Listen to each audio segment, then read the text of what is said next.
छोटा सा गांव था जो शहर से काफी दूर बसा था। उसी गांव के बीचों बीच एक पुराना सा मिट्टी का मकान था जिसमें रहते थे सबके प्यारे काका। काका की सबसे खास पहचान यह थी कि वे रोज होटल या ढाबा नहीं चलाते थे, बल्कि सिर्फ रविवार के दिन ही 100 किलो मटन पकाते थे। साथ में गर्मा गर्म चावल और कुरकुरा पापड़ भी परोसा जाता था। गांव में और भी कई होटल थे, लेकिन रविवार के दिन सारे होटल सुनसान हो जाते और काका के आंगन में मानो मेला सा लग जाता। उस रविवार को भी काका तड़के उठ गए और बाजार की ओर निकल पड़े। बाजार के कसाई ने हंसते हुए कहा, काका, आज फिर 100 किलो मटन ले जा रहे हो? लगता है पूरे गांव का पेट तुम्हें ही भरना है। काका ने मुस्कुराते हुए जवाब दिया, अरे भैया, रविवार का दिन है और रविवार मतलब काका का मटन। आज सबका पेट भी भरेगा और मन भी। वे भारी भरकम मटन उठाकर धीरे धीरे घर पहुंचे। दरवाजे पर उनकी पत्नी काकी खड़ी थी। काकी बोली, सुनते हो, इतना सारा मटन अकेले ढोलाते हो, थकान नहीं होती क्या? क्यों ना हम गांव में ही एक होटल खोल ले। रोज यही काम होगा तो थोड़ा आसान हो जाएगा। होटल? अरे भगवान, ये कैसी बात कर रही हो? अगर होटल खोलेंगे तो रोज बनाना पड़ेगा। रोज बनाएंगे तो लोगों को वही स्वाद कहाँ मिलेगा? अभी तो लोग हफ्ते भर इंतजार करते हैं, तभी उनका प्यार और स्वाद दोनों बरकरार रहता है। पर मुझे तो लगता है कि तुम्हारे हाथ का स्वाद कभी कम ही नहीं होगा। लोग हर दिन भी खाएंगे तो उबेंगे नहीं। बस यही राज तो मैं किसी को नहीं बता सकता। ये स्वाद रविवार का ही है और रविवार का ही रहेगा। काका ने बड़ा सा लोहे का बर्तन रखा और नीचे लकड़ी का चूल्हा जला दिया। सबसे पहले उन्होंने खड़े मसाले, दालचीनी, लौंग, काली मिर्च, जीरा को सिलबट्टे पर पीसकर ताजा मसाला तैयार किया। फिर उसमें उनका गुप्त मसाला डाला, जिसकी खुशबू पूरे आंगन में फैल गई। करीब 2 घंटे तक मटन धीमी आंच पर पकता रहा।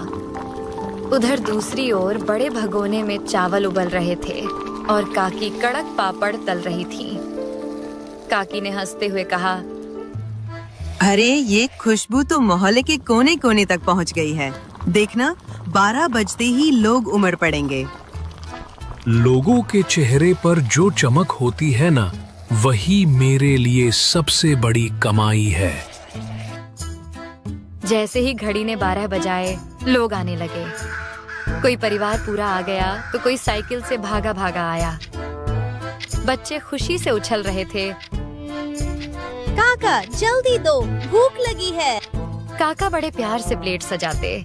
गर्मा गर्म चावल, मसालेदार नली वाला मटन और साथ में पापड़। पहला निवाला खाते ही सब बोल उठते, वाह काका, ये तो कमाल है। आप रोज क्यों नहीं बनाते? अरे भाइयों, यही तो मजा है। अगर रोज मिलेगा तो ये स्वाद खास कहाँ रहेगा? याद रखो, ये मटन सिर्फ रविवार को ही मिलेगा। आपका राज चाहे जो हो काका, पर आपका मटन तो लाजवाब है। हम तो पूरे हफ्ते इंतजार करते हैं बस रविवार के लिए। धीरे धीरे भीड़ इतनी बढ़ी कि दोपहर होते होते सारा मटन खत्म हो गया। कई लोग मायूस होकर बोले, काका, जरा ग्रेवी ही दे दो, वही बहुत है। माफ करना भाइयों, अब तो ग्रेवी भी नहीं बची। अगला रविवार आने तक सब्र करो। लोग निराश होकर पर मुस्कुराते हुए लौट जाते और कहते, ठीक है काका, फिर मिलेंगे अगले रविवार। रात को जब सब सन्नाटा हो गया तो काका और काकी खाट पर बैठे बातें कर रहे थे। काकी बोली, तुम सच में बहुत अच्छा मटन बनाते हो। क्यों न हम सचमुच एक होटल खोल लें? लोग रोज आएंगे। भगवान अगर रोज बनाएंगे तो ये स्वाद अपना जादू खो देगा।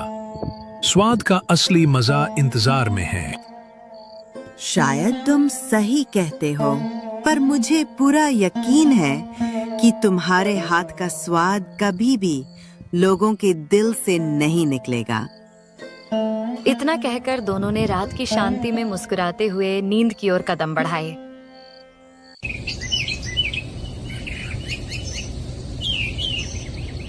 अगले दिन सुबह काका गांव की गलियों में टहलते हुए निकल पड़े। चलते चलते वे चौक पर बने पीपल के पेड़ के नीचे जाकर बैठ गए। लोग आते जाते काका को प्रणाम करते, पर काका अपनी मुस्कान के साथ सबको आशीर्वाद देते रहते।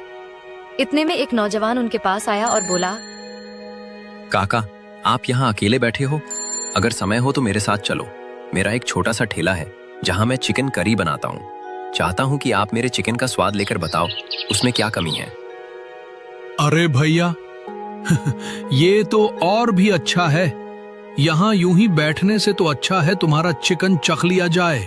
चलो दिखाओ अपना हुनर। दोनों उसके ठेले पर पहुंचे।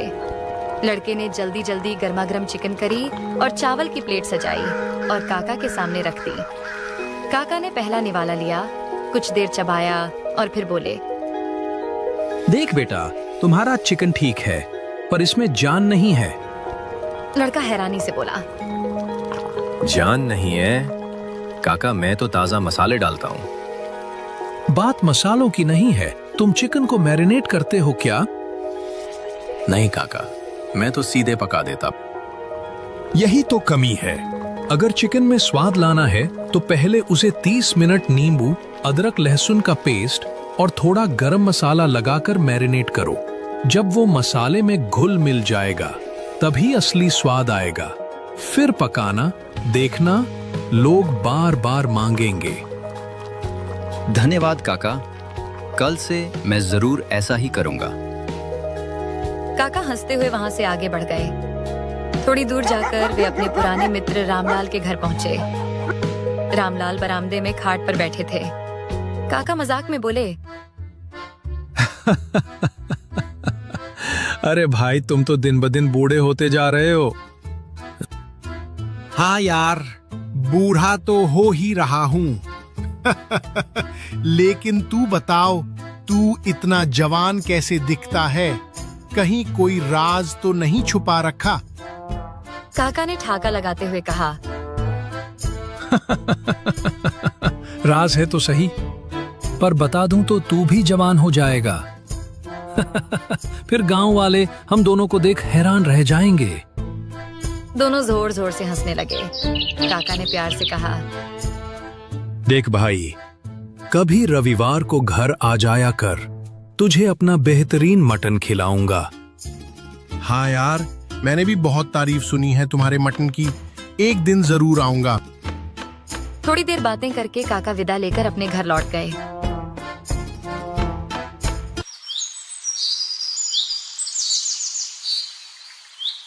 अगला रविवार आया। काका फिर सुबह सुबह उठे, ताजा मटन लेकर आए और बड़े हांडी में लकड़ी के चूल्हे पर पकाना शुरू कर दिया। धीरे धीरे गरम मसालों और गुप्त मसाले की खुशबू पूरे गांव में फैल गई। दोपहर के 12 बजते ही गांव वाले जमा हो गए। जैसे ही पहली प्लेटें परोसी गईं, सबके चेहरे खिल उठे। एक आदमी छकते ही बोला, अरे काका, आज तो प्लेट में मटन के पीस ज्यादा दिख रहे हैं। दूसरा हंसते हुए बोला, हाँ काका, मुझे तो 2-2 नली वाले टुकड़े मिल गए। काका ने मुस्कुराते हुए कहा, अरे भाइयों, आज मैंने जानबूझकर सबको थोड़ा ज्यादा दिया है। लोग हैरान होकर बोले, पर काका, आज ऐसा क्या खास है? काका ने मुस्कुराते हुए कहा, आज की ही तारीख को मैंने पहली बार रविवार का मटन बनाना शुरू किया था, तो समझ लो ये हमारी सालगिरह है। उसी खुशी में आज सबको दुगना मटन मिलेगा। गांव वाले खुशी से झूम उठे और खाने में डूब गए। थोड़ी देर में वे लोग भी आ पहुंचे जो पिछले रविवार को रह गए थे। काका ने उन्हें भी प्लेटें सजाकर दी।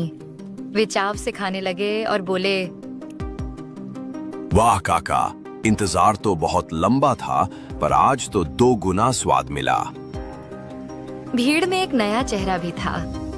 साफ कपड़े पहने, थोड़ा शहरनुमा अंदाज वाला आदमी। उसने काका की थाली खाई और फिर धीरे से बोला, काका, अगर आप मुझे ये रेसिपी बता दो तो मैं आपको जितना कहो उतने पैसे देने को तैयार हूँ। काका ने भौहें चढ़ाते हुए पूछा, अरे भाई, तुम कौन हो? आज पहली बार देख रहा हूँ। मैं शहर में बड़ा होटल चलाता हूँ। तुम्हारे मटन की चर्चा सुनी थी, इसलिए यहाँ चला आया। अगर ये रेसिपी मिल जाए तो मेरे होटल का धंधा दुगना हो जाएगा।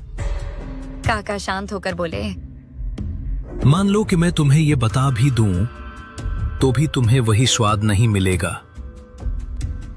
वो हैरान होकर बोला, क्यों काका? स्वाद तो रेसिपी से आता है। नहीं भाई, स्वाद सिर्फ मसालों से नहीं आता। ये मटन धीमी आंच पर चूल्हे में पकता है घंटों तक। तुम्हारे होटल में तो गैस का चूल्हा होगा, वहीं से फर्क पड़ जाएगा। वो आदमी जिद पर अड़ गया। फिर भी बता दो काका, मैं तुम्हें खूब पैसे दूंगा। पैसों से स्वाद नहीं बिकता। अगर कभी मुझे अपना राज बताना होगा तो मैं अपने गांव वालों को बताऊंगा, तुम्हें नहीं। ये सुनते ही वो शहर वाला गुस्से में बड़बड़ाता हुआ वहां से चला गया। वाह काका, आप तो सच में गांव की शान हो। बस भाइयों, यही प्यार ही मेरी असली कमाई है। उस रात जब सब सो चुके थे, काका और काकी खाट पर बैठे बातें कर रहे थे। भगवान, अब उम्र हो रही है। सोचता हूँ हमारे इस मटन के राज को आगे कौन संभालेगा। काकी ने सहमति में सिर हिलाया। सही कह रहे हो, पर किसे दोगे ये राज? कौन बना पाएगा तुम्हारी तरह? क्या पता कोई खुद चलकर आ जाए, जिसे ऊपर वाला हमारे लिए भेजे। दोनों यही सोचते सोचते सो गए। सुबह दरवाजे पर दस्तक हुई। कोई है घर में? बाहर से एक धीमी आवाज आई। काका बाहर निकले तो देखा एक दुबला पतला लड़का खड़ा था। लड़का बोला, काका मैं अनाथ हूँ, कई दिन से भूखा हूँ, कुछ खाने को मिलेगा? काका उसे अंदर ले आए। काकी ने तुरंत चावल और बचे हुए मटन के टुकड़े परोसे। लड़के ने आंखों में आंसू लिए खाना खाया। काका ने प्यार से पूछा, बेटा, तुम अनाथ हो और हमारे भी कोई संतान नहीं, क्या तुम हमारे साथ रहना चाहोगे? लड़का कुछ देर सोचकर बोला, काका मुझे खुशी होगी आपके साथ रहने में। आज से तुम हमारे बेटे हो। अब हमारा राज भी तुम्हारा है। इस तरह काका और काकी को अपना वारिस मिल गया। तीनों साथ रहने लगे और गांव में उनकी खुशियों की नई कहानी लिखी गई।